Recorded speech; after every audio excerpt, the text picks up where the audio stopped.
Buenos días, Federico Neto, ¿cómo está? Bien, buenos días, Guillermo. ¿Cómo estás?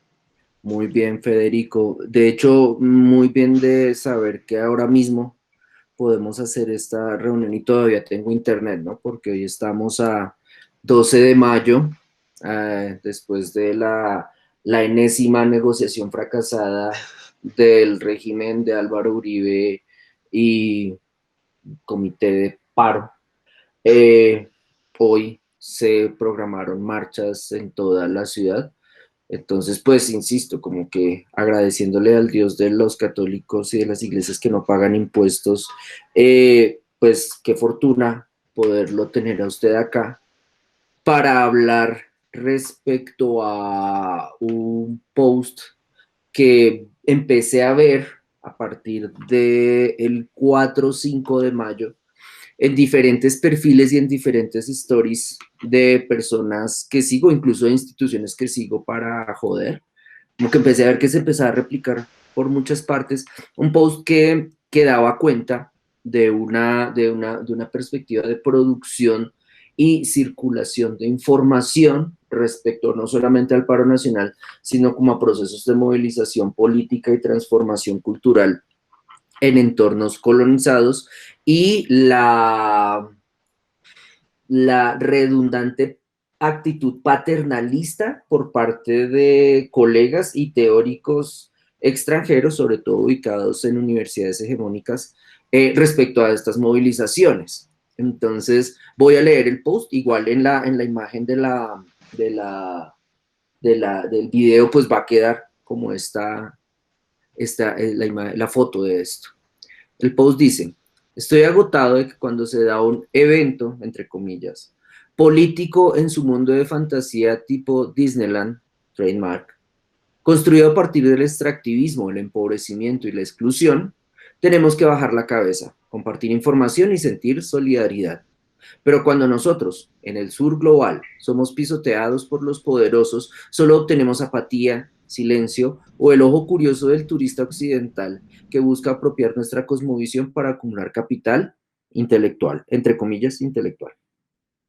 A mí no me importa la crisis que esté sucediendo en Europa o si finalmente pudiste salir de picnic en New York con tus amigos de la alta sociedad. ¿A quién le importa? La gente está siendo masacrada en el sur todos los días. Recuerden que su privilegio depende de nuestra opresión. El uso de ontologías y prácticas, entre comillas, amazónicas, dependen de la desaparición de los grupos indígenas a los que les están robando.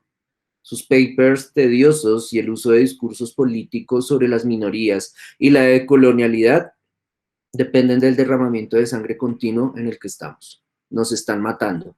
A la juventud la están matando. A nadie le importa y a nadie le va a importar. Estamos solos. Entonces, Federico, si nos quiere dar un contexto de este post. Sí, no, pues muchas gracias, Guillermo, por pues este encuentro, primero que todo, y pues nada, pues ha sido muy chistoso porque varios amigos pues me comenzaron a contar pues que pues comenzaron a republicar el post y después comencé a ver Instagram y pues comencé a verlo también en todo lado, pero tampoco realmente como que ni siquiera hasta este momento tengo la idea pues del alcance que ha tenido y realmente como que la idea no era tanto como, pues sí, o sea, realmente como estas cosas uno nunca las prevé que esta vaina se volviera viral y especialmente pues de la mano de personas e instituciones precisamente tal vez a las cuales irónicamente pues este post en cierta forma como que va dirigida a estas personas y a estas instituciones, ¿no? Pues como el ataque o sea, como chistoso ver como este ataque dirigido a ciertas personas e instituciones, las mismas personas e instituciones comienzan a compartirlo. Pero básicamente, ¿por qué escribí este post? Yo desde hace tiempo, digamos, en el ámbito, pues digamos por así decirlo, académico en el que estoy, he tenido como varios encontrones con ciertas personas que son de, pues digamos que tienen estas prácticas o digamos hablan desde un punto de vista europeo o europeo o entre comillas primermundista sobre lo que Ujú. pasa acá y ellos creen tener como una especie de autoridad sobre, sobre lo que pasa acá, pero digamos específicamente como con una visión que ellos no desean aceptar sobre el buen salvaje, ¿no? Como que hay de cierta forma aún reproducida, digamos, en el imaginario de estos académicos, por más que ellos quieran pretender ser decoloniales o no, hay una reproducción implícita de este concepto del buen salvaje, ¿no? Como las sociedades indígenas en donde todo es mejor, en donde hay pues una destrucción de, por así decirlo, de ese saber patriarcal, blanco, del saber occidental, ¿no? Pero digamos que lo que ellos están haciendo como irónicamente es eh, infantilizar y como usted decía, de una manera muy paternalista, pues ver a estas sociedades primitivas, por así decirlo. O sea, ellos lo consideran primitivas, no lo dicen, pero parece ser como lo que ellos quieren, ¿no? Ver a estas sociedades como primitivas, premodernas, como un ideal, como una cosa súper esencialista que para mí no tiene ni pies ni cabeza.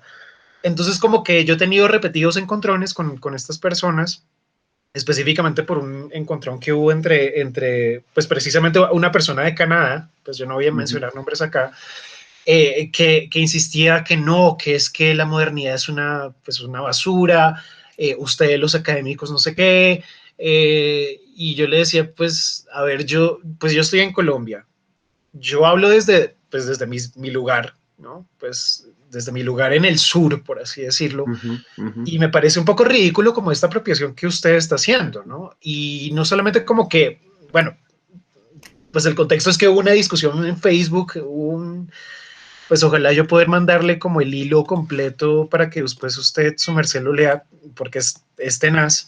Entonces comenzamos a debatir un profesor peruano y yo como marica, pero es que las cosas no son así, no son así como usted se las imagina y usted está precisamente siendo condescendiente pues con la identidad latina. Realmente como usted cree salvar como a estas personas, ¿no? De las sociedades primitivas, pero lo que está haciendo es más bien como denigrarlas, ¿no? Como denigrar la posibilidad de que exista una complejidad y una, no sé, una cientificidad a ese pensamiento indígena y se lo ve como algo por fuera de la razón, ¿no? Entonces, yo ya llevaba rayado con eso y también llevaba rayado pues con un montón de actitudes de precisamente de académicos europeos que para mí como que usan esto como un token. Hay un término en inglés que se volvió de moda hace poco que se llama el tokenismo. Tokenización, Tokenismo. sí. La tokenización que es usar pues pues sí, no sé, una población vulnerable o una minoría para poder promover digamos, la carrera de uno a nivel académico o sacarle provecho, ¿no? Como a esta minoría o lo que sea.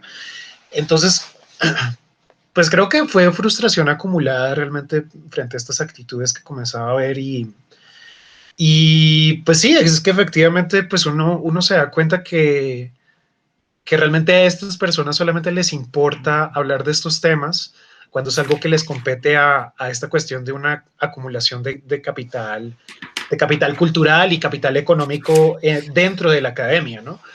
Como ellos pretenden hablar por uno, pretenden hablar por las minorías, pretenden hablar por estas sociedades que están en vías de desaparición, por más que queramos preservarlas y lo que sea, pues hay que aceptar el hecho de que están en vías de desaparición. No significa que no debamos preservarlas, ¿no?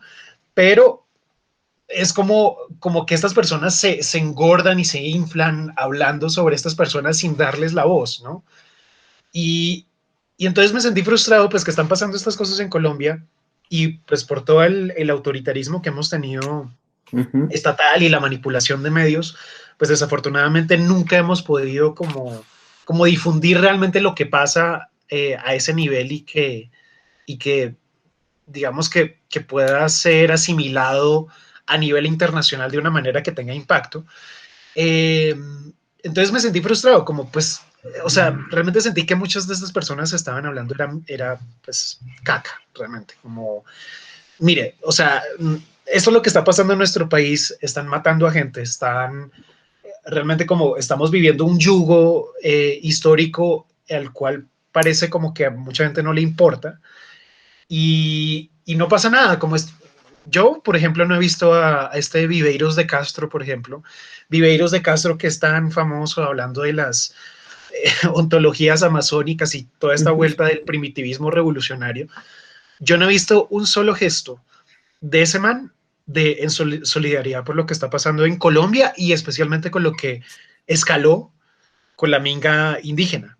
O sea, yo lo acuso porque yo tengo a conocidos brasileros ujú, eh, que han estado muy informados y han estado absolutamente aterrados con lo que está pasando acá.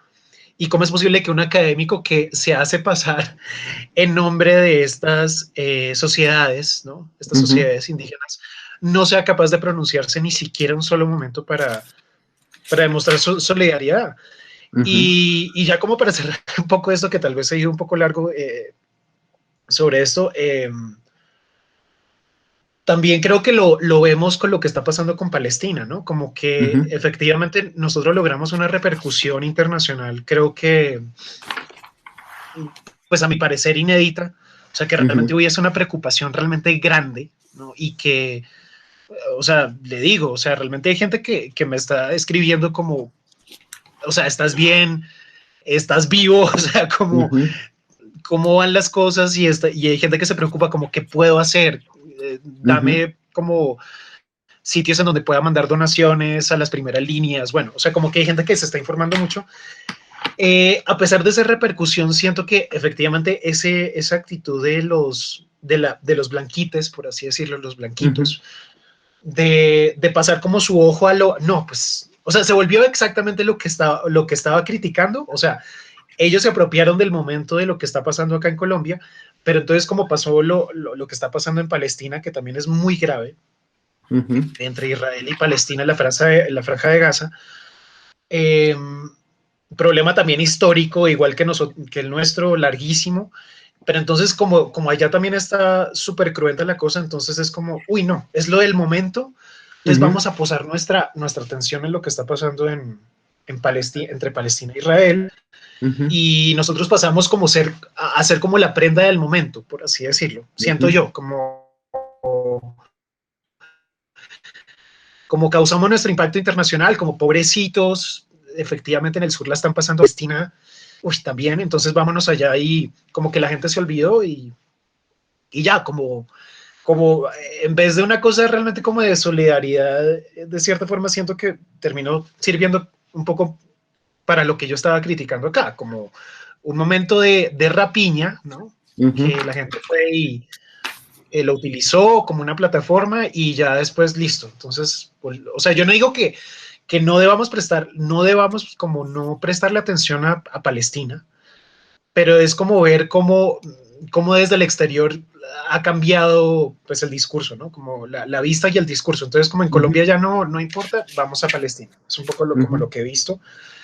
Y ya, es como un poco como el contexto de por qué salió esta publicación y viendo efectivamente que pues el ciclo se repite, ¿no? Como esta cuestión de aprovecharse y sacar rédito pues de los países que la están pasando mal, ¿no? Ujú. Y las comunidades que la están pasando mal en el sur global, por así decirlo.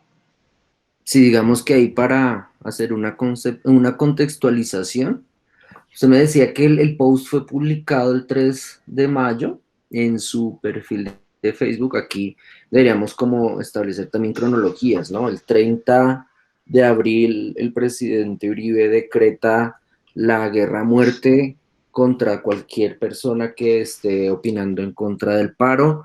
El ministro de Defensa, como es su obligación, le hace caso y militariza el país. Empiezan a desgranar las muertes, se detiene el conteo de asesinatos por parte de la violencia policial y por otro lado se dispara la cifra de desaparecidos que hasta el momento no ha sido establecida. Las cifras menos escandalosas, aunque creo que el utilizar esa palabra es equivocado, las cifras menos exageradas, más bien, llegan a los 40 muertos y 400 desaparecidos, más los que habrá de producir la policía el día de hoy.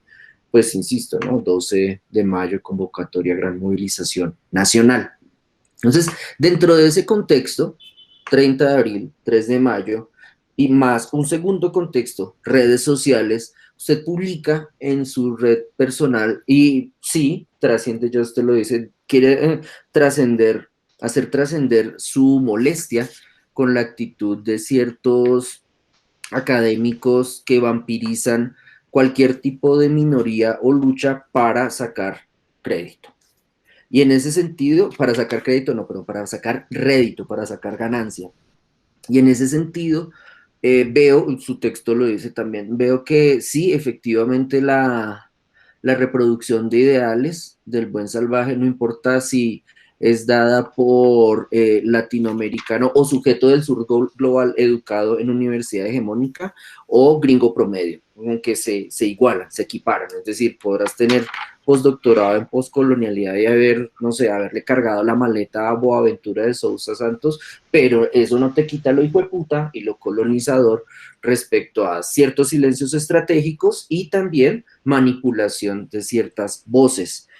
Por otro lado, sí me llama la atención ese hecho del tokenismo jugando en el entorno académico, yo lo recuperaría para el entorno artístico, donde para el caso colombiano, a partir del fracaso de la negociación de paz y de la multiplicación de asesinatos de líderes sociales, empezó a darse una corriente en el entorno de arte contemporáneo colombiano de atender la producción indígena, acercarse a comunidades indígenas. Obviamente esto acompañado de fotos y de indígenas tranquilos, torcidesnudos, vestidos con prendas entre comillas típicas, es decir, como el viaje folclórico que se hacía antes en el colegio ahora se replica en entornos de arte contemporáneo y donde en muchos casos el acercamiento a este tipo de comunidades se da sobre todo para que la foto, al estilo de las fotografías antropológicas que comparaban mediciones que ponían al explorador junto al aborigen para demostrar de manera comparativa para demostrar diferencias morfológicas e ilustrar morfológicamente el nivel de civilización, pues ahora se están dando en el trabajo de varias entidades y personas dedicadas a la producción y circulación de arte contemporáneo local. De hecho, digamos que ese tokenismo, si la pandemia no hubiera demostrado pues que algo era básicamente un esquema Ponzi de gestión que no iba para ningún lado y era solamente como el, no sé, el engranaje que mantenía activa laboralmente a María Paz Gaviria, seguramente Arbo para la edición 2020 y 2021 estaría explotando un arte cámara que tokenizara indígenas, que era como lo que se veía, pero pues la pandemia se les atravesó. Sin embargo, pues ya viene, seguro el próximo Arbo fin de semana va a ser, no sé, en quechua, seguro. O vamos a ver a María Paz, no sé, como con tocados de plumas, etcétera, jugando a eso, o tapabocas de plumas, ni idea. O sea, el nivel de idiotez de esa entidad no tiene límite.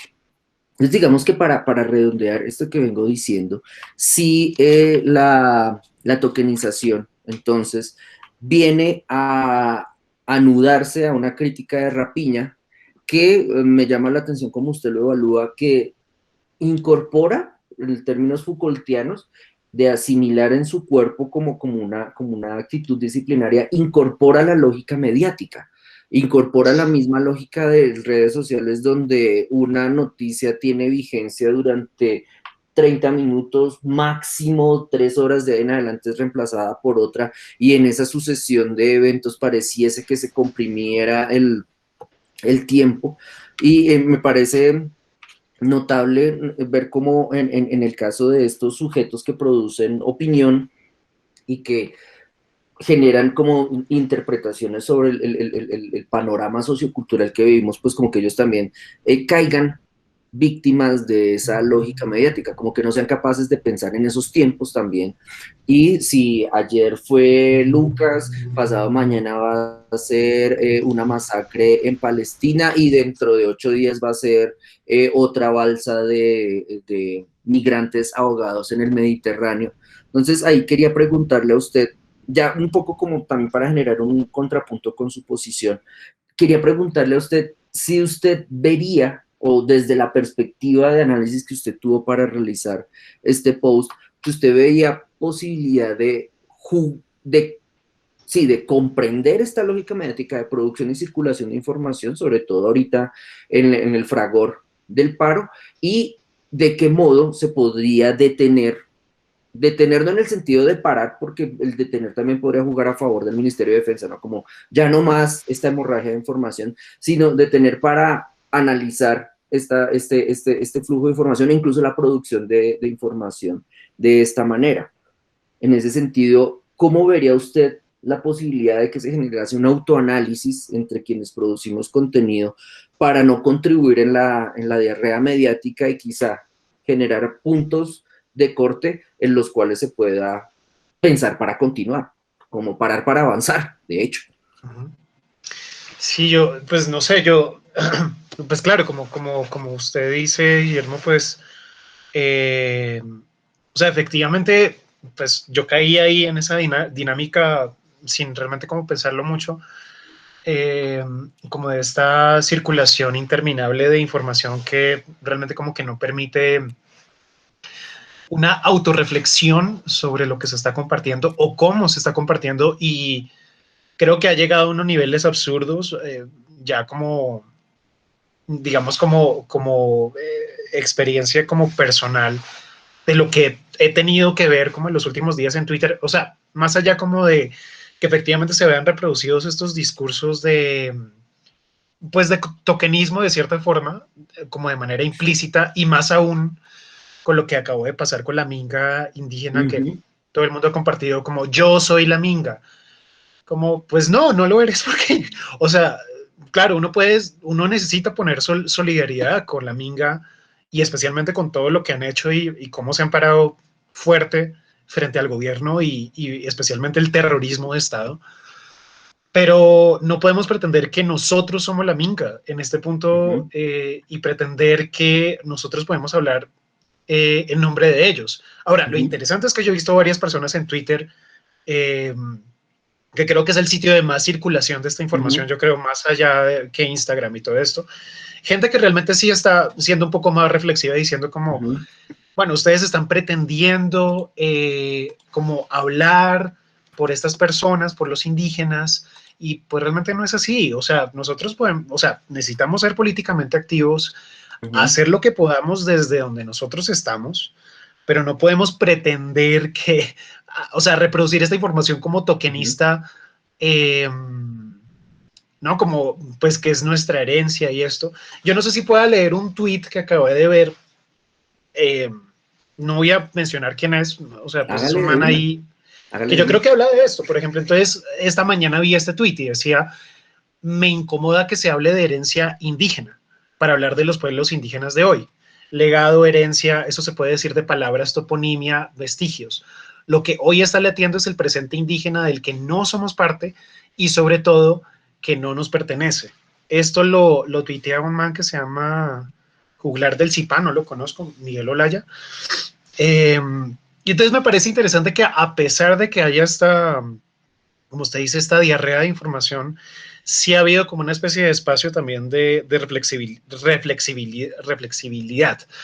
Ahora, yo no sé si en particular esta reflexividad esté llegando a los lugares que precisamente a los que uno pretende como, no sé, tirarle el veneno, y que ellos se hagan la autocrítica. Realmente no sé, porque es muy difícil que eso suceda, ¿no? Como que las instituciones y las personas que hacen parte de ese grupo que tokeniza esta información, como que realmente no parece, como realmente darse cuenta, simplemente lo vuelven y absorben y dicen, uff, claro, total, o sea, como que hace parte como de esa especie de culpa blanca, por así decirlo, que no termina nunca. ¿no? Como que siento que de cierta forma esa culpa blanca ha permitido, en primer lugar, como que se haya, digamos, apropiado una postura de colonial, y esa fortaleza que tiene esta culpa blanca, por así decirlo, también permite que entonces ellos pretendan ser autorreflexivos por un momento, pero como usted bien dice, pues es momentáneo, ¿no? Es como una forma de lavarse las manos, ¿no? Uff, sí, la he cagado, pero realmente como que nunca, o sea, nunca deja de ser algo más que una pantalla, realmente. Y ese es el problema de las redes. Podemos ir un poco más atrás con, no sé si usted se acuerde de una campaña que estuvo circulando un montón del conejo Ralph, el conejo Mm, Ralph, antes del paro, de hecho. precisamente antes del paro. Ujú. Y entonces mucha gente estaba diciendo como, no, este video es importante porque se cambia el consumo de las personas y se vuelve algo más ético. No, el viejo pajazo mental de que se puede un consumo ético en el capitalismo, y se ha repetido también muchas veces, pues no, no se puede. Y entonces estuve en discusiones con amigos cercanos y con gente desconocida sobre lo problemático de este video, ¿no? Como este video estaba siendo problematizado desde dos puntos. El primero, pues que se estaba antropomorfizando el animal y que solamente a través de esa antropomorfización se lograba, por así decirlo, una especie de como de conciencia, ¿no? Como solamente al volver el animal humano, ya entonces podíamos sentir empatía con esta situación, ¿no? Y lo segundo es que precisamente mmm, la forma en que fue divulgado dependía de la misma mecánica o de las mismas mecánicas de cómo se difunde esta diarrea informacional, y por lo tanto pues no iba a tener un gran impacto, ¿no? Y que efectivamente fue lo que pasó, ¿no? Porque hay que tener algo en cuenta, y es que, y siento que, no sé, tal vez esto también puede abarcar un poco el marco del paro, es precisamente que este tipo de situaciones, este tipo de informaciones que se comparten, eh, no salen de esa dinámica. Y yo creo que si se quiere, por ejemplo, llegar a un punto de autorreflexividad, un punto de autocrítica, habría que también, pienso yo, no sé cómo hacerlo, pero como empezar a cuestionar el medio por el cual se difunde esta información, porque precisamente pues los medios, o sea, estas plataformas como Instagram, como Twitter, Facebook, pues no, o sea, precisamente pues yo publiqué este mensaje en Facebook como arrobando de manera agresiva a las personas que yo conozco, con las cuales estaba discutiendo hace meses, y no esperaba este alcance. Pues Facebook ya no sirve tanto como para una memética general, pero sí habría que pensar entonces, si queremos llegar a un nivel de autocrítica, yo creo que hay que cuestionar el formato, ¿no? Porque el formato está basado precisamente en esa dilución y en esa confusión general a partir pues, de una reducción pues, de lo que nosotros somos como sujetos políticos a lo afectivo, ¿no? Ahora que está tan en boga el habla de lo afectivo, pues creo que sería como básicamente darse al enemigo un poco, ¿no? Porque pues el enemigo, en este caso, pues los aparatos estatales y su represión y, no sé, los varios brazos del capitalismo dependen de una reducción de lo que nosotros somos a lo afectivo. O sea, estas plataformas funcionan principalmente a través de lo afectivo. O sea, yo sentirme jovial o en éxtasis cuando alguien me da like y fab, o sea, pues, o sea, esto es muy cliché, pero pues es efectivamente lo que pasa. Y yo indignarme viendo cómo le disparan a los indígenas, y entonces yo compartir y sentirme también exaltado y, ¿no? Como se reproduce un flujo de información a partir de esa exaltación y de ese sentir de indignación y rabia, que precisamente no va más allá porque no logra articularse con algo más allá del afecto, o sea, del afecto, por así decirlo, entre comillas, puro, de ese compartir y de ese sentir como emocional de lo que somos como humanos, pero que no es únicamente todo lo que somos como humanos. Y ahí Ujú. precisamente pues ya sé la estrategia Federico, de control. pero qué pena interrumpirlo, me están timbrando, me dejan salir un momentico, ya Sí, vengo. todo bien.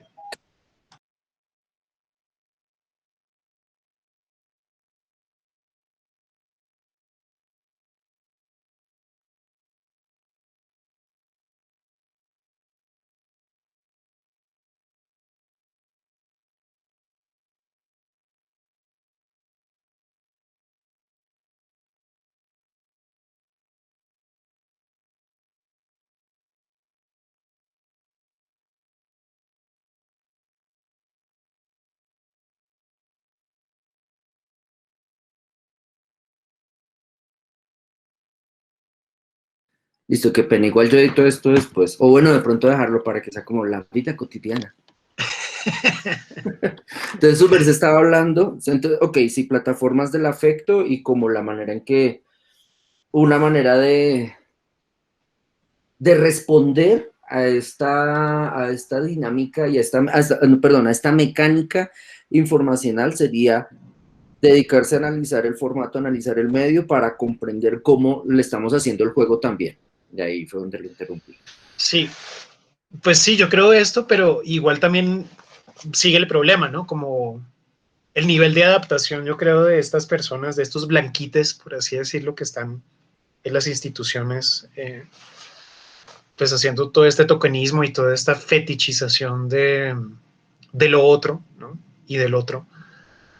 ¿Cómo se detiene, no? Porque me parece que es muy sofisticado. O sea, por más que queramos como subestimar a estas personas que están en el status quo, como que ellos siempre logran como girar el discurso para que siempre termine en favor de ellos, ¿no? Como ellos no son los malos, ¿no? Ellos no son ¿no? Como los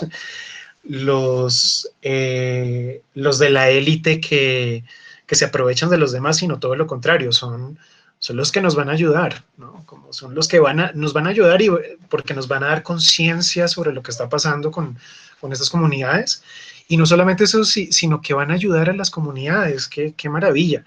Entonces, también lo difícil es cómo plantear una crítica que permee esas actitudes, porque yo creo que realmente no, o sea, esto no se va a detener hasta el momento en que estas personas sean críticas también de sí mismas, lo cual es muy difícil. O sea, que estas personas como que entren en un colapso y sean críticas porque realmente no les conviene, ¿no? O sea, ellos lo hacen esto es porque tienen una, una meta fija, una meta puesta que tiene que ver con todos estos réditos económicos y a nivel de capital cultural y lo que sea. Y Ujú, ellos no van a abandonar eso fácilmente, ¿no? O sea, ujú. ellos van a agarrarse ahí como puedan y van a disfrazarse cada vez más hasta el punto de ser imperceptibles, diría yo. O sea, Ujú, porque realmente una de las cosas que a mí en lo personal me han molestado un montón es desde la élite, digamos que siempre se pretende hablar por el otro, ¿no? Como para intentar hacer una transformación a nivel estructural, ¿no? ujú, Como en los más ambiciosos, ¿no? Estas personas que están en la élite. ujú. Más nunca se piensa, no sé, porque yo no soy consciente del lugar, ¿no? Como hablando como en términos así llanos, así vulgares de un marxismo vulgar, ¿no? Ujú. Como en términos de conciencia de clase, quién soy, en dónde estoy parado en el estrato social y qué puedo hacer precisamente para... Federico, ¿me oye? ¿Sí me escucha? Yo lo Sí, escucho. estaba en el analizar en términos de localización del lugar de producción de conocimiento, en qué estrato, en qué posición estoy para empezar a hablar sobre el otro. Ajá, exacto. Eso es como lo que pienso, ¿no? Como que debería hacerse, o sea, más que, o sea, deja un montón de problemas abiertos, Ujú, ¿no? porque sí, o sea, yo pienso que es muy sofisticado cómo estas personas manipulan estos discursos a su favor, siempre, siempre termina a su favor, ¿no? Como que nunca, como que uno siempre termina siendo el malo de la película de cierta forma por, no sé, hablo como también lo que me ha tocado vivir en nuestro círculo. Entonces, por ejemplo, este man, no sé, de Castro, critica, no sé, ahorita está como retomándose en el pensamiento como ciertas corrientes racionalistas. Y entonces este de Castro pues sale y dice, no, es que esta gente es colonizadora y, o sea, como los colonizadores terminan llamándolo colonizador a uno eh, por así decirlo, reapropiarse de las herramientas de los colonizadores. Se vuelve un circuito ridículo. Eh, Pero Federico, no, no lo es tanto. Creo que de hecho es como, o sea, lo que hemos visto, digamos, en múltiples reuniones que he tenido ahorita con el paro, no me han dejado de llamar la atención sobre el hecho de que el paro inició simbólicamente con una acción de destrucción de un monumento por parte de un grupo minoritario y sometido a exterminio. Y en ese sentido, la lucha se dio de entrada como una lucha por la imagen. Por supuesto, una lucha que empezó en el campo de lo icónico y que pasó o se tradujo rápidamente, sobre todo por la reacción del presidente Uribe, se convirtió rápidamente en una labor de exterminio patrocinada por el Estado y amplificada.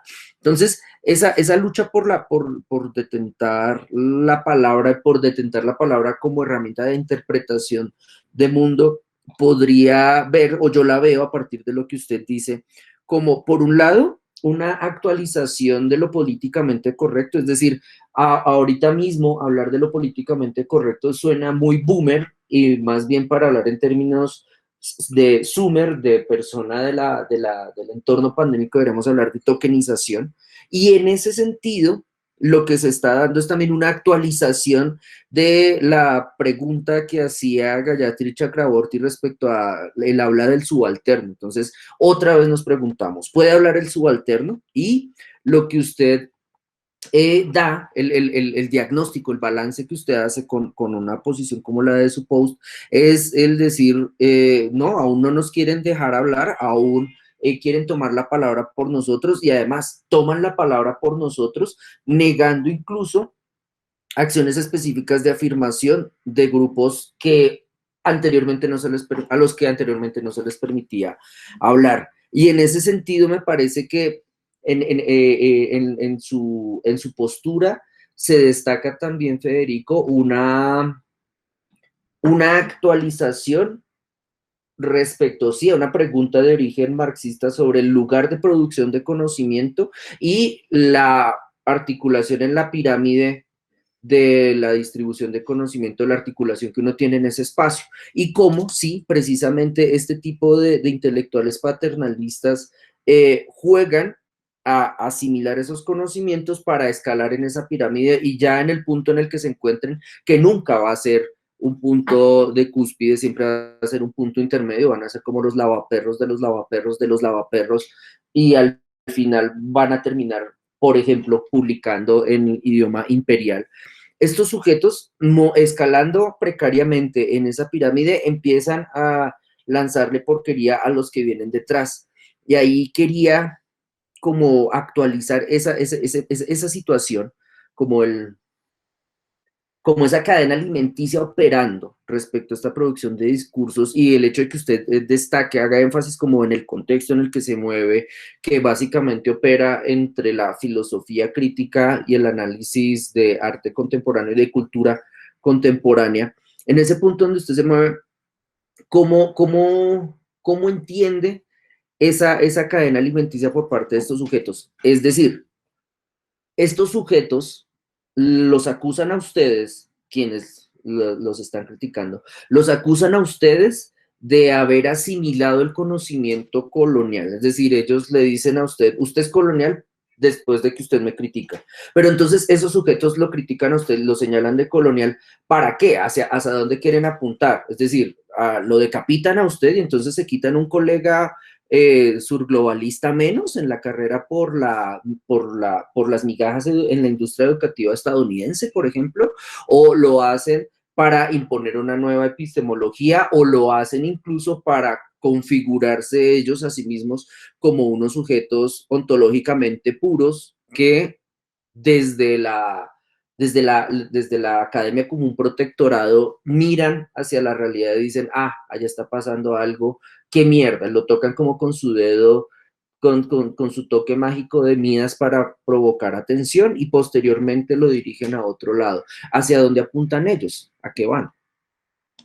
Sí, yo creo que son todas las anteriores de cierta forma, porque realmente si fuese, no sé, pienso yo, si fuese realmente una cuestión de formar diálogos nuevos, ¿no? Y formar diálogos constructivos, yo en vez de, pues, de echarle mierda al otro académico, lo que haría es más bien, pues, armar un debate, ¿no?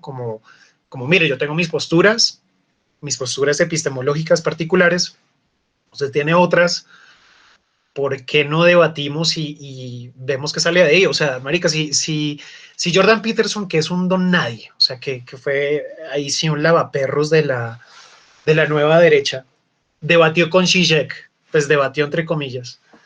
Por qué no debatiría, no sé, un Viveiros de Castro con pues la crítica va dirigida a los aceleracionistas y a los neorracionalistas, de los cuales hace parte Resenegar Stan y toda esta gente? ¿Por qué no arman un debate? Y precisamente no arman un debate porque ellos tienen una agenda particular.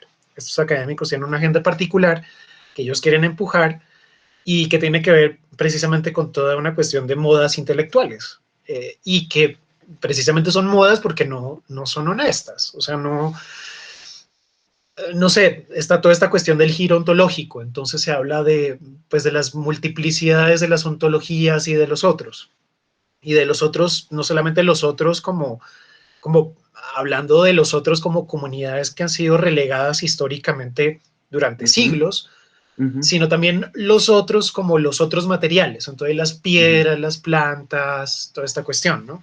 uh -huh. Y de cierta forma como que nunca se cuestiona, por ejemplo, muchos de esos intelectuales son europeos o no necesariamente uno tiene que ser europeo o corresponder al canon gringo Uh -huh. para ser blanquito. O sea, como que la gente siempre piensa como, es que siempre se justifica, es que yo no soy 100% blanco. Eso no importa porque usted está dentro de las dinámicas de lo que la colonización y la blanquitud es, ¿no? Como, Uh -huh. o sea, de Castro puede ser, nuevamente, o sea, mi punto ha sido de Castro, pero bueno, puede ser cualquier intelectual de estos. O sea, pueden ser lo brasileros o los chilenos que sean, o lo que sea, pero siguen permaneciendo dentro de estas dinámicas de parasitismo Uh sobre -huh. el otro, dentro de una perspectiva académica que es desafortunadamente desconectada de lo que viven los otros. O sea, ellos mismos se han encargado de cierta forma, desconectarla más y por eso yo creo que, no sé, siento yo que se ha incrementado esa teorización, como usted dice, nuevamente de si el subalterno puede hablar. O sea, ellos han postulado nuevamente esta pregunta porque creo Uh que -huh. ellos mismos han construido distancias epistemológicas y distancias digamos por así decirlo, no sé cómo traducir esto, como el carrerismo, es decir, la gente que quiere armar una carrera en la academia a partir de estos discursos, han apartado a esos mismos otros sobre los cuales ellos construyen su discurso. Entonces, efectivamente, no es honesto. O sea, yo creo que siempre están buscando a ver quién le hace la zancadilla a quién, ¿no? Como para poder escalar más alto. Como usted dice, pues es un proceso interminable. Y pues es superficial porque realmente no hay, o sea, si fuese realmente como una cuestión, no sé, como usted dice, la cuestión de la corrección política o hablemos más bien como de la cultura de la cancelación y todo esto, que es más acorde como a lo que se está discutiendo con los Zoomers y los millennials como yo. Eh, la cultura de la cancelación se vuelve una cuestión precisamente superficial en tanto está atada a esas dinámicas de academicismo carrerista o oportunista, porque realmente no se interioriza aquello que se está criticando. O sea, ¿qué es lo que se pretende criticar? Si se quiere criticar la centralización del conocimiento, pues deberían precisamente descentralizar el conocimiento, cosa que no se está haciendo. O sea, se están construyendo constantemente nuevas jerarquías, ¿no? Y nuevos académicos a los cuales les conviene reproducir cierto discurso. Y no solamente esto, también uno lo puede enlazar con la estética, ¿no? Y entonces siempre es como se crea una atmósfera de paranoia generalizada, por así decirlo, de ver quién cancela a quién antes, ¿no? Como quién está más en lo cierto de cancelar al otro, y ya llega un punto ridículo, ¿no? Como que yo no sé cómo funcionará ahorita, porque yo me he apartado mucho de la cuestión estética, de la cuestión de las artes, pero sí hubo, por ejemplo, ya hablando del status quo, sí hubo una cosa que me llamó mucho la atención el año pasado, con una retrospectiva que iban a hacer en el Guggenheim, creo, de Philippe Guston, un artista, pues, como para contextualizar, pues, un artista que fue neoexpresionista, que después tomó como cosas de la caricatura y comenzó a caricaturizar ciertas actitudes raciales que él veía. O sea, él hacía caricaturas del Ku Klux Klan y él fue conocido por esas caricaturas, ¿no? Como, en cierta forma, yo siento que él estaba haciendo lo que los blancos le hacían a los negros, ¿no? Como esa caricaturización denigrante de la negritud, él la estaba haciendo un poco como a esos supremacistas blancos. Entonces iban a hacer una retrospectiva grande de su obra, pero entonces las directivas del Guggenheim, igual voy a confirmar esto, tal vez esté hablando mierda, cancelaron la retrospectiva porque ellos pensaban que no se iba a entender el contexto en el cual se realizaron estas pinturas y que podían ser potencialmente eh, pinturas racistas, ¿no? Sí, o sea, bajo una lectura como dentro de la moralina de hoy en día, ¿no? Como la neomoralina. Estas pinturas no eran apropiadas, eso básicamente fue como lo que anunciaron los curadores, como la gente no le entendería prácticamente. Y entonces se vuelve una cuestión un poco ridícula, porque entonces comienzan a cancelar artistas porque no entran dentro de lo que estas instituciones intentan propagar a nivel estético o discursos teóricos, pues como que no compagina. Y también hay una condescendencia, pues como también frente al público, ¿no? Y frente al otro, ¿no? O sea, se vuelve nuevamente una condescendencia, como ustedes no son capaces de pensar por ustedes mismos, eh, como la significación de lo que está como implicada en estas imágenes, ¿no? Entonces, siento que ahí se vuelve como nuevamente como se pretende hacer un cambio de 180 grados y precisamente por esta paranoia, por este carrerismo, por esta deshonestidad absoluta dentro del mundo académico y dentro del status quo de estas instituciones estéticas, pues se vuelve más bien como un giro de 360. O sea, en vez de hacer el cambio de 180, volvemos al punto cero, ¿no? Y se vuelve también una cuestión moral, toda esta cuestión de lo que usted dice, de la corrección política, de la cultura de la cancelación, en tanto no es autorreflexiva y se vuelve precisamente una cuestión más de, no sé, siento yo, usualmente lo veo como con una cuestión de salvarse el pellejo propio, ¿no? Eh, se vuelve más bien una cuestión moral como cuasi religiosa, ¿no? Como ver cuánto me doy de látigo, así tipo Opus Dei, a ver si me redimo, ¿no? En vez de realmente como, fue pucha, como ser autorreflexivo y decir como, bueno, ¿cómo la estoy cagando yo? ¿Qué puedo hacer a nivel constructivo y entablar diálogos con aquellos que yo pienso que son antagónicos a mí, a ver qué se puede construir a partir de eso, ¿no? Sigue siendo muy idealista esta perspectiva, pero creo que sería más útil que esta deshonestidad generalizada que nos ha regresado otra vez al punto cero, o sea, no salimos de ahí, ¿no? Como otra vez. Pues Federico, no importa, es decir, sí, poner a hablar a un aceleracionista con un neoobjetivista, o sea, no sé, Reza Negarestani versus Graham Harman, pues sería del putas, o sea, yo pago por ese debate.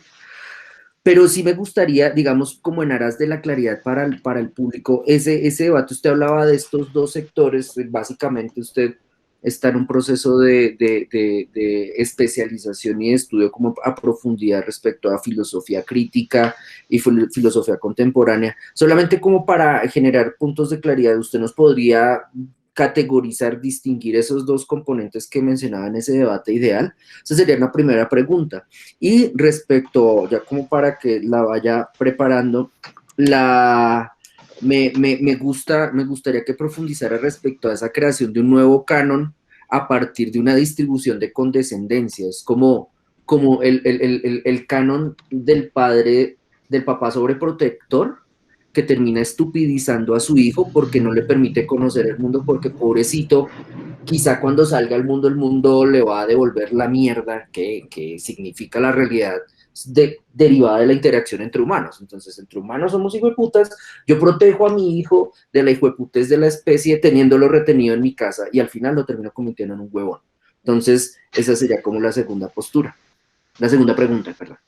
Mm.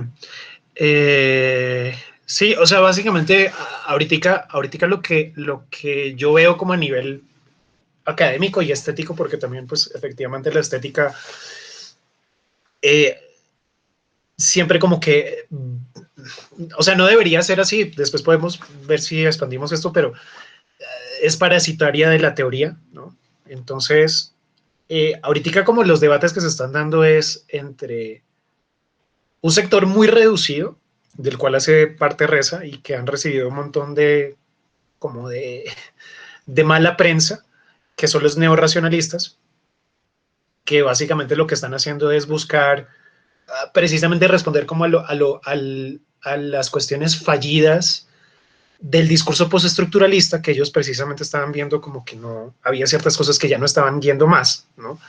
A nivel de epistemológico, y digamos conseguir ciertas cosas que se daban en el postestructuralismo a partir de otros medios, un poco precisamente pues en cierta forma lo veo similar un poco como al giro del estructuralismo en los 60s, ¿no? Que se usó en esa época la semiótica, la lingüística. Hoy en día se está usando como la semántica, la lógica simbólica de los filósofos analíticos, lo algorítmico, el lenguaje matemático, eh, para replantear pues ciertas cuestiones de cómo, precisamente, cómo hacernos nosotros mismos un otro, o sea, sin recurrir a discursos de fetichización del otro, sino nosotros volvernos un otro a partir de las herramientas de aumentación tecnológica que tenemos, eh, y precisamente reformatear toda la cuestión humana. O sea, reformatear, como diría uno de estos filósofos, se llama Peter Wolfendale, reformatear el Homo sapiens a partir de estas herramientas estructurales. Y ya de ahí, pues extrapolarlo, lo que están haciendo es intentar extrapolarlo a, a un proyectos políticos a gran escala. O sea, mezclar esto con el marxismo. Está como a poquitos, como retomando esta cuestión de un marxismo estructuralista analítico. Bueno, no sé para dónde vaya eso. Este pequeño sector realmente es como en la periferia, estaba batallando con la gran mayoría que es precisamente estos académicos que están hablando del giro ontológico, de, como usted mencionó a Graham Harman, pues está muy popular esta cuestión de la ontología orientada a los objetos, ¿no? Pensar lo otro a partir de, pues no, lo otro como lo objetual, lo ecológico, también pues los nuevos materialismos, o sea, que salen de Bruno Latour, de ciertas lecturas de Gilles Deleuze, de Donna Haraway, bueno, como este nuevo neoecologismo, por así decirlo, eh, que va de la mano con estas luchas, por así decirlo, sistemáticas para reivindicar a lo otro y el otro, y que para mí termina siendo como muy fetichista, ¿no? Terminas, nuevamente, es como la cuestión. Entonces, la discusión es entre estos dos bandos, ¿no? Como estas personas que no han salido un poco como del postestructuralismo y yo creo que lo han desarraigado más como de su fundamento material, ¿no? Y su fundamento, hasta diría como un poco marxista, como que se ha desarraigado un poco de eso y se ha vuelto una especie de discurso pues no sé, como muy trascendente, ¿no? Como medio hippie, por así decirlo, en contraposición a estas personas neorracionalistas que quieren como ver cómo se plantea en términos un poco más concretos toda esta cuestión. Entonces, claro, como es la gran mayoría, estos otros que pretenden como este como neoecologismo y lo que sea, ellos tienen que empujar una agenda, ellos tienen que empujar puestos en las universidades. Muchas de estas personas tienen puestos en universidades prestigiosas, ¿no? Y, o sea, por más que ellos se declaren antisistema, antiacademia, pues ellos están dentro del status quo y lo que me parece curioso es que ellos mismos no están cuestionando la forma en que se reproducen esos discursos, la forma en que se imparten esos discursos, sigue siendo un poco la voz del amo. Pues lo que ha demostrado es esto, o sea, como si uno está en contra de esto, pues uno es el paria, ¿no? Por así decirlo. Y efectivamente estos manes neorracionalistas son parias. Muchos no tienen puesto fijo en la universidad, la pasan muy mal, son subcontratados de la peor manera, ni siquiera son de planta. O sea, este man Pete Wolfendale que le mencioné del reformateo del Homo sapiens, este man además es neurodivergente, tiene depresión, tiene un montón de cosas fisiológicas y por eso no lo han promovido en su trabajo. O sea, él es doctorado, él tiene un PhD, pero en la universidad ni siquiera es de planta. O sea, él da clases ocasionales y ya. Y él se ha quejado de eso, como marica. Salí con un doctorado a ser precarizado absolutamente, ¿no? Entonces es curioso, ¿no? Como ver cómo estos personajes vampíricos, bueno, no curioso, pues tiene sentido, estos personajes vampíricos están en el status quo de la academia, de la reproducción de discursos que después se apropia la estética, y otros que están proponiendo otra cuestión un poco más, para mí en lo personal, interesante, están en la periferia. Y aparte de eso, reciben ataques constantes de académicos prestigiosos. Entonces, claro, pues es una cuestión como que habría que analizar a nivel estructural esas desigualdades de la reproducción de discursos, de cuál es el punto de establecer una agenda o un determinado discurso, porque cada discurso tiene una agenda, por más que no se quiera admitir, pues sí, o sea, esta gente quiere construir una carrera a partir de ese vampirismo y nuevamente no hay una cuestión honesta. Eh, Ahora, pues sobre ese paternalismo, o sea, no sé si la pregunta era si se puede cambiar o no. No creo, Guillermo, no sé si la pregunta No, era esa no, o... no, no. De hecho, más que cambiarlo, mensurarlo, plantearle su forma, reconocerlo. Ya después creería que sí, por supuesto, pensar en la modificación, pero no lo llevaría como a esa, no lo extendería hasta allá la pregunta, no lo llevaría a ese punto de tan ambicioso, sino más como respecto, sería un poco más humilde y es como eso, como cómo medir, cómo identificar, digamos que ya usted lo plantea y me gusta también como plantea dentro de un modelo de construcción de conocimiento, cómo en la estética se empiezan a repetir esos patrones incluso de manera casi naturalizada, y el ejemplo de la exposición de Philippe Gaston, pues podría ser uno de muchísimos que podríamos encontrar. Pero entonces sí, ¿cómo identificar ese nuevo canon basado en la condescendencia distribuida hacia el público? Como que el nuevo canon, porque no solamente es como podría verse en términos caricaturescos de el académico de élite contempla a su audiencia como un rebaño de idiotas y entonces les dosifica la ignorancia, sino que dentro de, digamos que contemplando en el panorama de arte contemporáneo colombiano, dentro de instituciones que determinan apoyo a producción, apoyo en recursos para producción e investigación, se genera y se ha implantado ese tipo de canon basado en condescendencia. Por ejemplo, Ministerio de Cultura siendo condescendiente con la investigación y producción en arte contemporáneo, midiéndolos a todos bajo el rasero del emprendimiento y del microempresario. Entonces, del microempresario para arriba están sujetos con discursos poco atractivos para el público, por lo tanto no financiables. Del microempresario hacia abajo está el depresivo que dentro de 2 años se va a suicidar porque no va a poder pagar el crédito. De ahí para abajo, financio.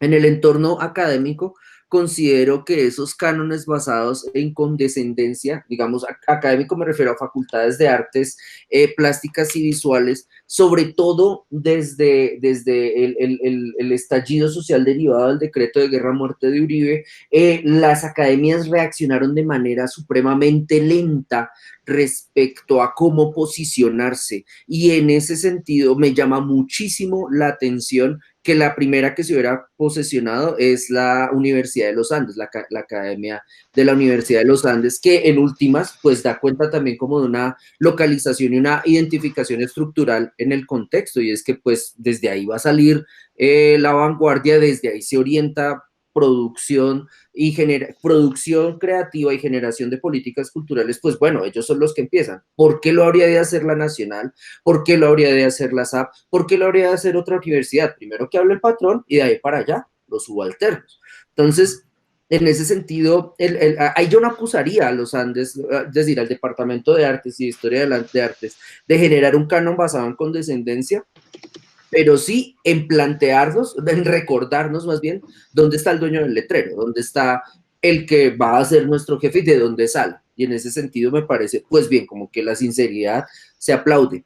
Sin embargo, volviendo otra vez como a la institucionalidad, me parece inquietante notar, por ejemplo, en entidades más serias que el Ministerio de Cultura, como IDARTES, que el canon basado en condescendencia hacia el público opere a través de estrategias de patrocinio de ciertas prácticas comunitarias mal definidas. Por ejemplo, Festival de las Artes, becas localizadas según localidad, escultura local, de hecho se llamó esa beca. Básicamente, la respuesta en términos de patrocinio estatal durante la pandemia y hasta ahora de parte de entidades como de artes respecto a este tipo de poblaciones y cómo trata de a afectarlos y afectarlos presupuestalmente, otorgándoles recursos, atendiendo sobre todo al hecho de están por fuera de un circuito académico, son amateur, son marginales abiertamente, es decir, el primer Festival de las Artes se hizo en Santa Fe y básicamente era como el puteadero conocido como el castillo, se modificó en el Castillo de las Artes, tal cual, y en ese sentido, pues podríamos ver también como a futuro, pues la estrategia de gentrificación, después del Castillo de las Artes vienen los espacios artísticos, después de los espacios artísticos vienen los blancos que se van a bajar de San Felipe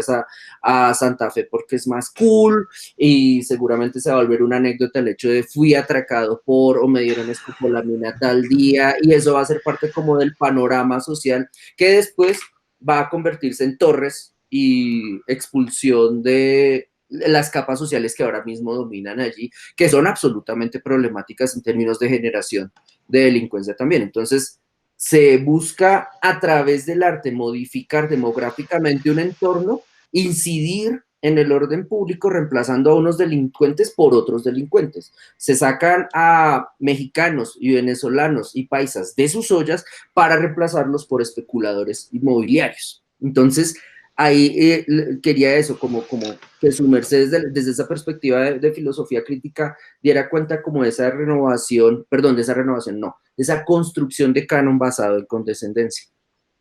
Sí, sí, total. Creo que quiero volverme un poco a lo de los Andes, porque también precisamente esta cuestión de lo decolonial, ¿no?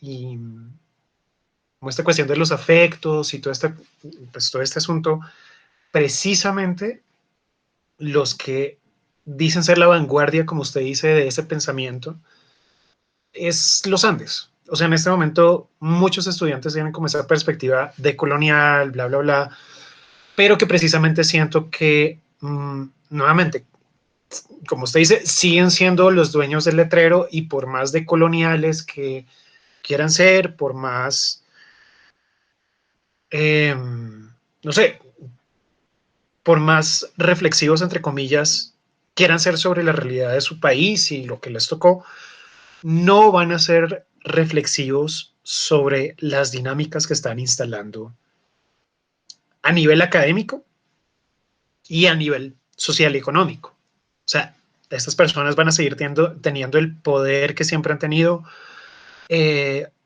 van a seguir reproduciendo la cuestión de las revistas especializadas, o sea, por más que se hable de la descentralización del conocimiento y los afectos, el poder de los afectos puros, o sea, se va a seguir reproduciendo las mismas dinámicas estructurales porque no se están revisando, y precisamente yo creo que también es el mismo problema que tal vez hay en el tema de la gentrificación, porque claro, o sea, uno le puede parecer, no sé, es que yo nunca he podido entender cómo se le ocurre a un riquillo de estos, o sea, que sea absolutamente genial gentrificar un barrio. O sea, ¿con qué propósito? Tal vez ellos sientan que están haciendo una labor a la comunidad, no tengo idea. Pero precisamente al no cuestionarse ese rol de salvadores blancos, ¿no? En estos territorios, pues lo que hacen es precisamente seguir reproduciendo las mismas dinámicas de inequidad que se generan a partir de esta gentrificación y la expulsión de ciertas poblaciones, de ciertas como espacialidades, ¿no? Que están en la periferia, y entonces haciendo que la periferia se extienda más allá de la periferia, ¿no? Como no hace basta la periferia, entonces porque llegaron estas personas, entonces se crea otra periferia más, ¿no? Y una periferia descentralizada, como lo que pasó fue con el Bronx, creo, o sea, que el Bronx se desarticuló, y pues muchas de esas personas que querían sacar, eh, realmente lo que hicieron fue generar otras periferias, o sea, les tocó irse a las malas a otros sitios y generar otras periferias. Y, por ejemplo, una persona conocida, pues me cuenta en Santa Isabel que, o sea, eso se volvió un parchadero, por ejemplo, de esta gente, ¿no? Porque ya no tienen un lugar en donde resguardarse, entonces se van a Santa Isabel. Y entonces, como en Santa Isabel se comenzaron a ver a estas personas, también se comenzó a gentrificar Santa Isabel, y entonces comenzaron a...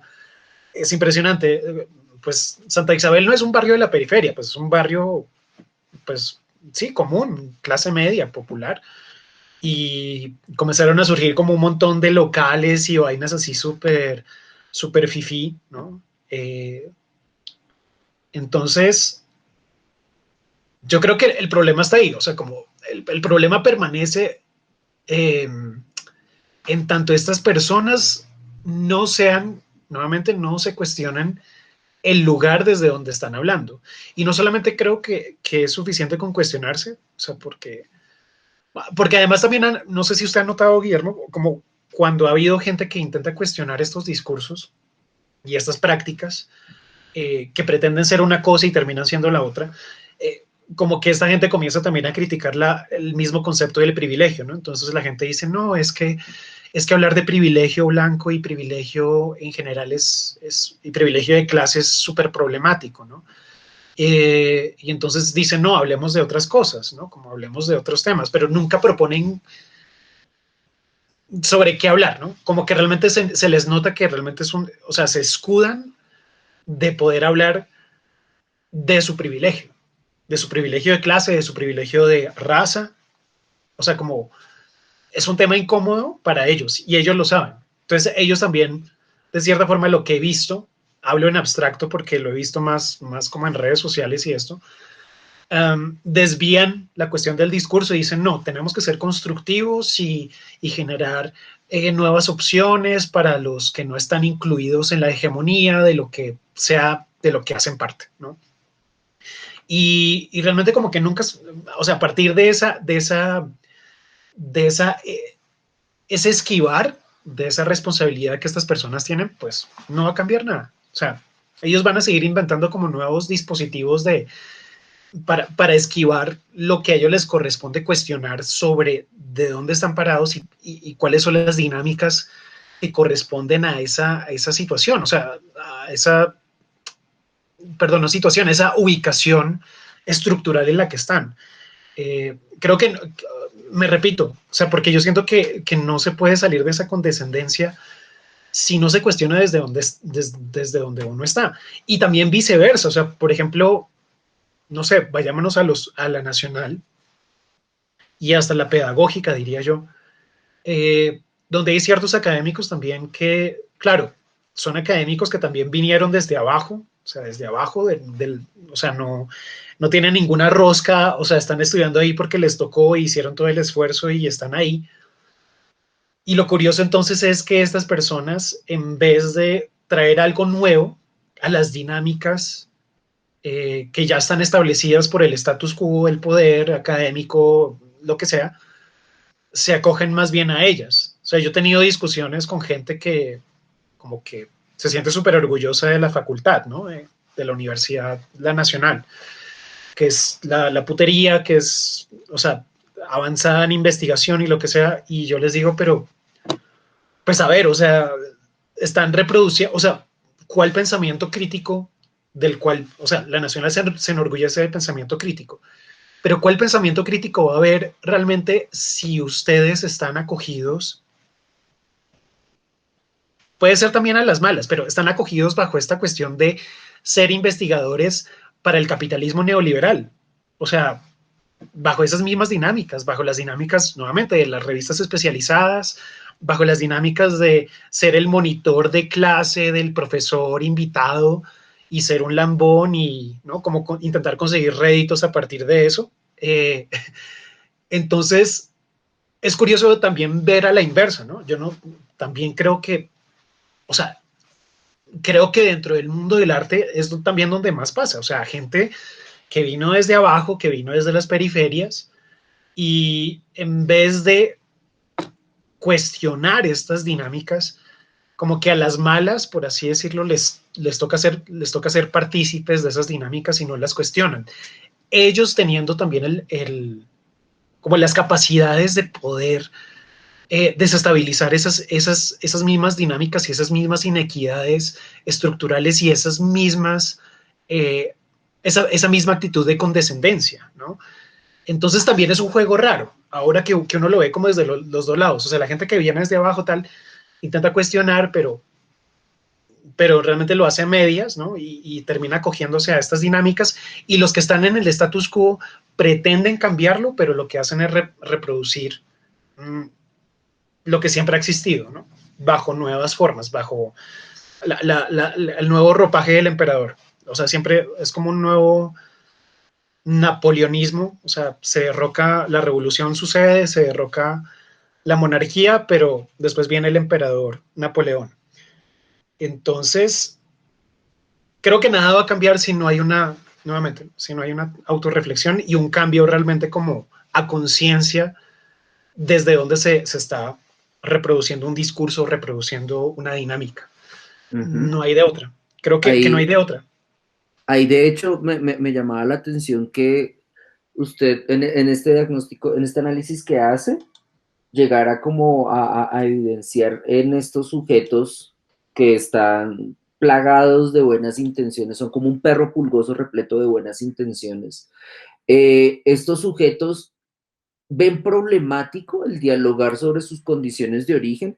De hecho, sí, configuran el hablar sobre la clase social, lo configuran en términos de polarización y terminan reproduciendo el uribismo estructural que configura por lo menos la fortuna, su fortuna familiar, su estabilidad dentro de este sistema económico.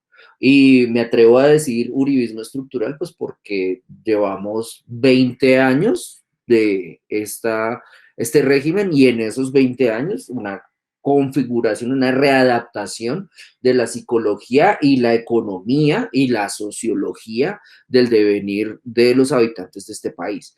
Y en ese sentido, ver a un sujeto esgrimir desde universidad privada de élite, aquí lo ampliaría de los Andes, por ejemplo, también a la Javeriana o la del Rosario, verlo esgrimir argumentos a favor de minorías debería de entrada apuntar a la sospecha, sospechar en gran medida de esos señalamientos, porque efectivamente la pregunta es, bueno, ¿y qué crédito va a sacar? ¿Qué rédito va a sacar de esto? ¿Qué valor a favor está construyendo a partir de esto, como el decir nos están matando y el ponerse la camiseta de nos están matando desde cierta perspectiva intelectual y social y de universidad privada o incluso en universidad pública desde ciertos espacios, como esa modificación de semblante, el ponerse esa camiseta representa una agenda que puede apuntar en principio sí a una explotación neo-hippie de valores tradicionales mal entendidos. De hecho, ahí me llama la atención también eso de la crítica del privilegio, ¿no? ¿Cómo es? Que el privilegio no nos nuble la empatía, creo que dicen.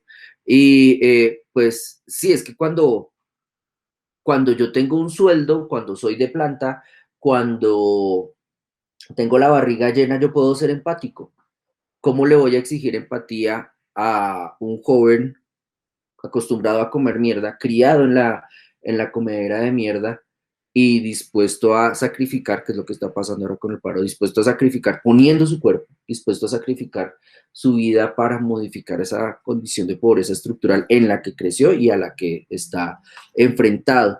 Y sí, esta incomodidad genera sobre todo como cuando uno está frente a esos sujetos, genera rechazos de buena fe, como sonrisita displicente de, ay, sí, Guillermito, todo bien, tú no entiendes. Pero a mediano plazo o por fuera, en otros contextos, por ejemplo, contextos de promoción institucional, esto genera acciones abiertas de censura y marginación. Digamos que sí, el caso de este profesor que usted menciona, perdón, de este teórico que es profesor para comer, que usted mencionaba como que está condenado a la hora cátedra. Acá en Colombia lo vivimos muchos y en el caso nuestro también nos plantea como una estratificación donde cuando uno habla con el profesor de planta y le echa en cara que es de planta, él le responde igual que el sujeto de privada elitario. Es como, ay, Guillermo, esos temas no se habla. O sea, yo soy de planta porque yo me lo gané. Ya que no haga un culo, eso no importa, pero yo me lo gané con mi esfuerzo, ¿no? No seas tan mezquino. Por favor, no reveles tu envidia y el odio que me tienes señalando mi posición como docente de planta. Entonces, que digamos, cerrando eso, quisiera como generar una última pregunta, Federico, respecto a ese desbalance que usted ve. Digamos que usted está en un proceso de formación en estos momentos en una universidad de Nueva York y en ese proceso de formación, al comparar campus colombianos con campus rolos, ambos neoliberales, eso sí no lo podemos perder de vista, como en estos dos campus, a pesar de que estén operando dentro de una estrategia de producción y circulación de conocimiento neoliberal, como dentro de estos espacios hay comunidades que se comprenden a sí mismas como generadoras de la institución. Me explico. Cuando usted dice, uno podría mirarlo como de manera pesimista, como, Federico simplemente ve que todo se va a la mierda porque los intelectuales de universidad de élite o docentes de planta en pública no están dispuestos a modificar los entramados de explotación en los que conviven. Perfecto, pero yendo un poco más allá, insisto, estableciendo esa comparación con este otro campus que usted conoce, ¿cómo se da la construcción de comunidad en un escenario que tiende un poquitito al reconocimiento de la generosidad en el compartir de redes y diálogos, y cómo se da esa generosidad en estos campus donde más que reproducir modelos y repetir teorías memorizadas en otro idioma, se busca sobre todo modificar el propio perfil del campus, del egresado y del tipo de conocimiento que están realizando. Sí, pues igual yo siento que más allá, efectivamente en Colombia, pues la labor académica y digamos que en cualquier campo, sin importar si sea artes, filosofía o biología, matemática, lo que sea, es un campo muy precarizado, muy estratificado, y lo mismo sucede, no importa, como a nivel global, o sea, por eso mismo estamos subsumidos a esas dinámicas del capitalismo neoliberal. No importa qué tan supuestamente críticos deseemos ser, ¿no? Estamos injertados directamente ahí. Hay unas jerarquías, no se mueven. Y esto es desafortunado porque cada vez se pone peor en el aspecto de que hay mucha gente con mucha ambición, precisamente de salir adelante en esta carrera universitaria, como literalmente la carrera universitaria de conseguir más réditos académicos que, no sé, a mí me parece absolutamente loco que si antes tener un doctorado o aspirar a tener un doctorado era como un paso que uno consideraba como a muy lejano plazo. Ahora hay muchas personas con doctorado y entonces se han inventado esta cuestión de las estancias postdoctorales, lo cual me parece aterrador porque además yo he seguido precisamente a varios académicos gringos y europeos que están en esas, en la cuestión de estadías postdoctorales y tampoco es que la estén pasando bomba, o sea, también están, o sea, es un ciclo que no tiene fin, o sea, más especializaciones, más y más y más. Entonces, lo mínimo que se espera es un doctorado y aún así uno no va a conseguir trabajo. Y especialmente acá en Colombia es más difícil porque para tener un trabajo con un doctorado, uno tiene que tener palanca, donde sea. O sea, si no cualquier huevón con doctorado puede dar clase, ¿no? Tiene que tener ciertos contactos, tiene que tener cierto capital social y además acogerse a toda la jerarquía que ya existe. O sea, si tú no publicas un paper cada 15 días, no estás en nada, ¿no? O sea, mínimo cada 15 días tienes más o menos que publicar un paper cada 3 meses, máximo. Eh, entonces, eso a comparación, digamos, esa cuestión de competencia ya ridícula que no es tanto por lo que uno proponga, además uno tiene que adaptarse precisamente a ciertos temas que da la estructura, ¿no? Y que da la jerarquía, al igual que con las convocatorias de IDARTES y todo esto, no cambia porque es la misma dinámica, ¿no? Como tienes que hablar de cierta cosa o si no no te publican, o sea, no hay alternativa, ¿no? Entonces, lo que sí se ve como a comparación es algo que está surgiendo, de lo cual hago parte y es la para academia. Nada que ver con estos paracos de mierda, pero, o sea, la para academia es precisamente volver a repensar la academia desde espacios no hegemónicos, no jerárquicos, aunque digamos que forman a la gente dependiendo de lo que estas personas quieren. O sea, yo conozco a un man que se la pasa publicando en journals y las dinámicas del journal le parecen súper bien y se ha vuelto como súper mamón en eso, como, o sea, el man se la pasa como citando y como viendo quién se equivoca.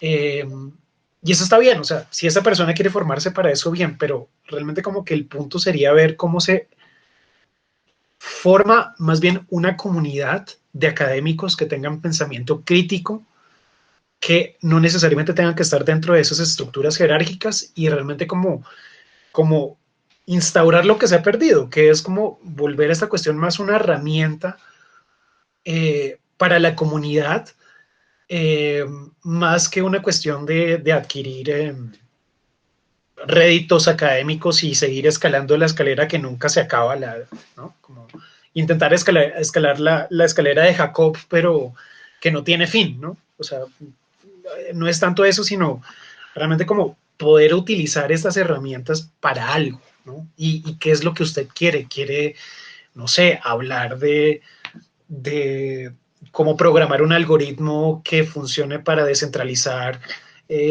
los sistemas estatales, yo qué sé. O sea, si uno quiere ocurrírsele eso, de una, hágale. Mire, acá lo apoyamos. No es como en la academia que uno realmente tiene que acogerse a, a, a lo que ya existe. Que yo siento que también por eso, no sé, yo tuve muchos problemas volviendo a artes.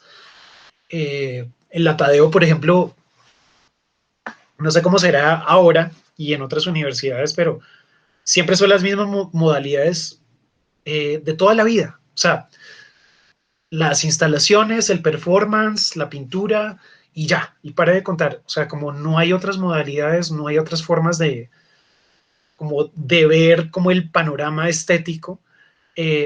Tal vez en los Andes, sí, obviamente están en la avanzada porque son los dueños del asunto, pero siempre son las mismas modalidades y bajo los mismos discursos que se llevan reproduciendo durante 30, 40 años. O sea, no salimos de ahí. Y a pesar de que el discurso se renueve, no importa. O sea, nuevamente, sigue siendo el mismo problema, sigue reproduciendo la misma dinámica estructural como de la monotonía y la homogenización que corresponde a ser parte de esa jerarquía académica, ¿no?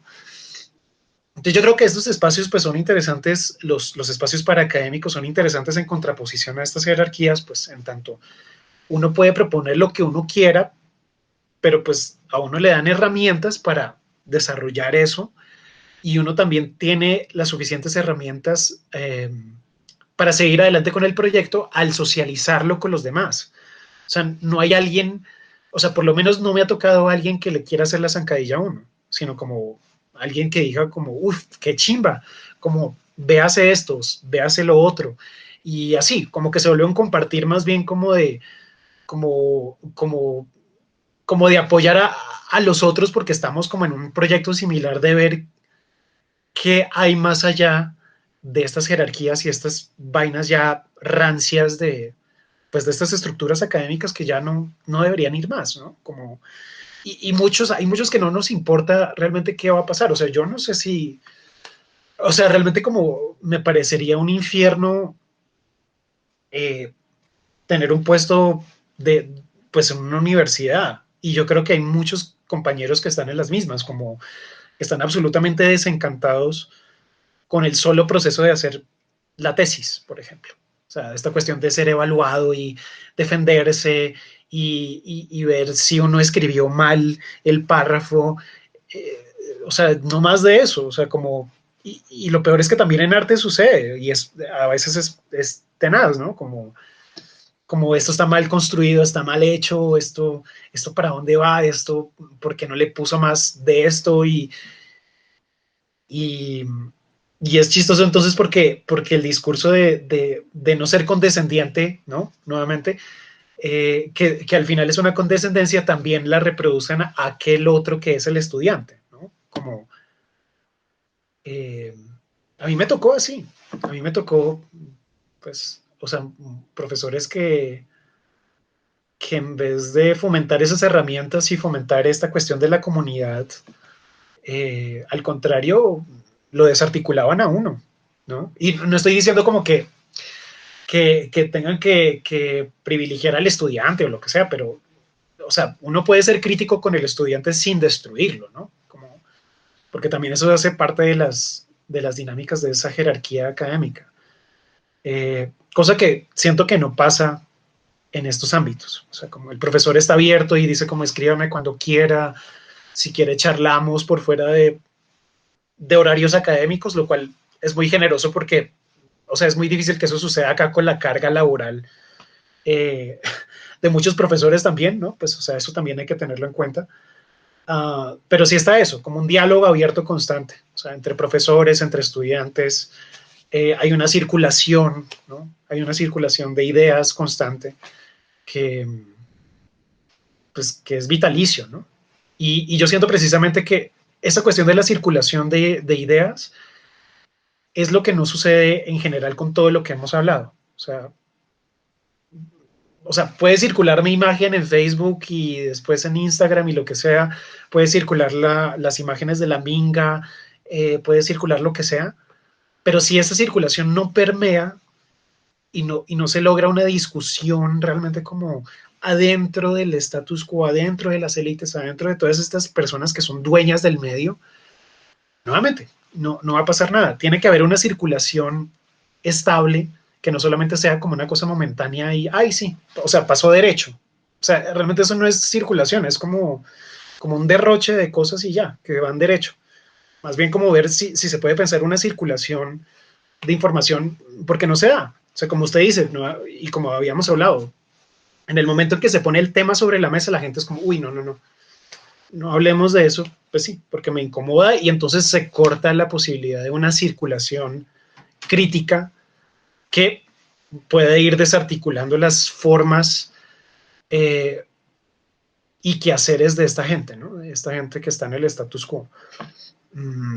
Y creo que a partir de eso, pues no sé, hay un montón de cosas que pensar, ¿no? Esta cuestión de circulación de saber y de crítica que no solamente sea como apropiación o que pase de derechos, sino que realmente sea algo que permee y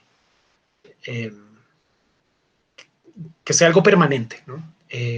Una circulación permanente dentro de estas cuestiones que vayan desarticulando lo que ya conocemos. No sé, eso es como lo que pienso ahí como a medias. ¿No?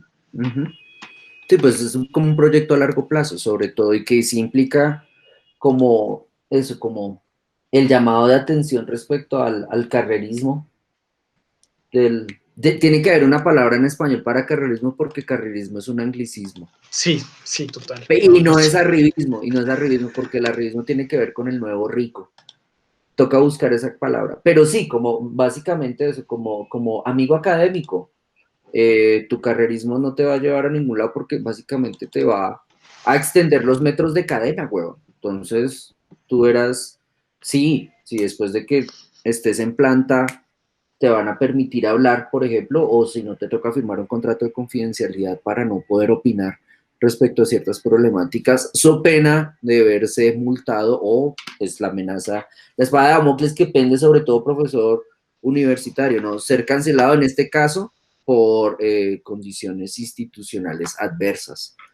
Hmm, Es, es difícil, pero no imposible. Y creo que ahí, digamos, como para aportar un toque de optimismo al asunto, yo estaría como con este analista cultural, Eloy Fernández Porta, cuando entrevé una posibilidad en el mismo entorno académico como un espacio no de carrerismo y de decapitación entre colegas, decapitación mutua entre colegas, sino más como un espacio que precisamente existe porque se consagra a sí mismo dentro de entornos dedicados a la producción y sobre explotación de recursos, el entorno académico se consagra a sí mismo siendo parasitario de esos modelos económicos, se consagra a sí mismo a revisar constantemente el espacio en el que existe, las modalidades bajo las que existe y por supuesto estar evaluando, estar observando la realidad que se produce a su alrededor y la que contribuye a producir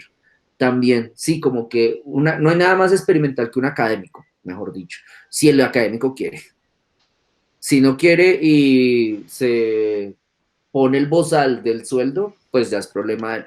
Pero en principio podría hacerlo y es como un sujeto que pues se ha educado para ello, ¿no? Total.